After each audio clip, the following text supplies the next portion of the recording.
नमस्कार दोस्तों, कानूनी अधिकार में आप सभी का बेहद स्वागत है। बहुत सारे लोगों की क्वेरीज रहता है कि साइबर फ्रॉड रिपोर्ट करते हैं तो हमारा जो पैसा होता है वो रिकवर नहीं होता। जो इन्वेस्टिगेशन ऑफिसर हमें अलॉट होते हैं वो कोई कार्यवाही नहीं करते हैं, तो क्यों नहीं करते और हमें क्या-क्या मेजर स्टेप्स हमें लेने चाहिए। तो सबसे पहले जैसे ही साइबर फ्रॉड आपके साथ होता है, इधर यूपीआई, फाइनेंशियल फ्रॉड, किसी भी तरीके का फ्रॉड होता है, मोस्टली यूपीआई फ्रॉड होता है, बैंक अकाउंट फ्रीज होते हैं।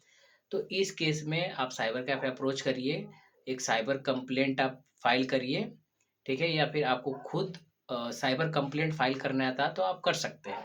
उसके बाद आपको एक एक्नॉलेजमेंट नंबर आता है, एक एक्नॉलेजमेंट रिसिप्ट आता है। उस रिसिप्ट के लेकर आपको नेक्स्ट डे या फिर विदिन आवर्स आपको मैसेज आएगा।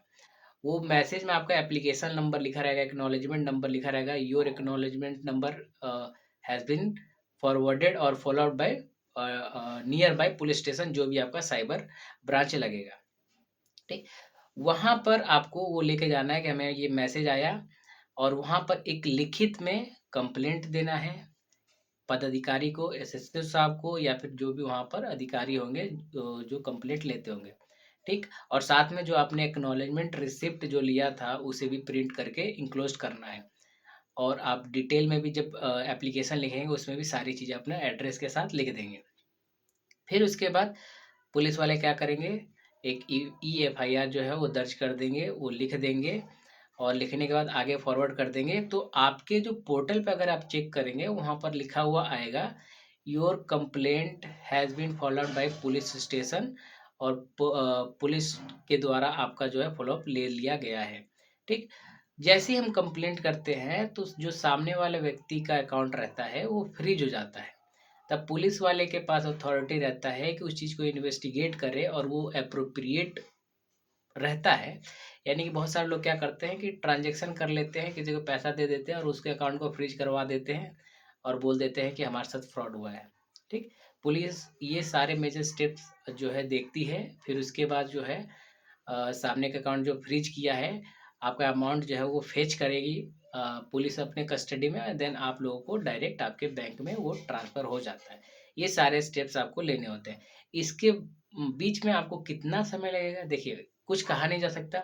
किसी केस में अगर आपने इमीडिएट कंप्लेंट फ़ाइल किया, अगर आपके पास यूपीआई फ्रॉड हुआ, आपने immediate within second, within minute किया, तो आ जाता है। डायरेक्ट बिना कंप्लेंट और बिना प्रोसीजर के आगे किए हुए। बहुत सारा क्या होता है कि पैसे चले गए और वो पैसे किसी ने खर्च कर दिए।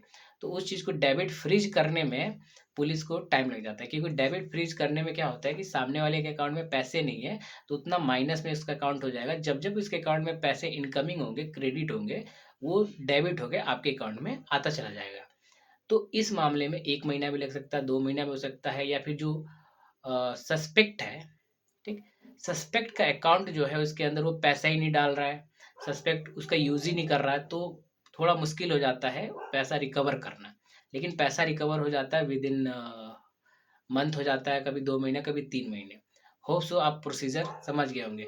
हमें पुलिस के पास जाना है, एक्नॉलेजमेंट देना है और पुलिस जो है सारी कार्रवाई करते हैं, ऐसा नहीं है कि नहीं करते, वो सब कुछ काम करते हैं। हमें रिक्वेस्ट भी करनी होती है जाके, 1 दिन 2 दिन आपको मैसेजेस आते हैं कि नेक्स्ट स्टेप क्या हुआ, क्या नहीं हुआ, उस हिसाब से आपको अप्रोच करना होता है। Have a nice day, keep going.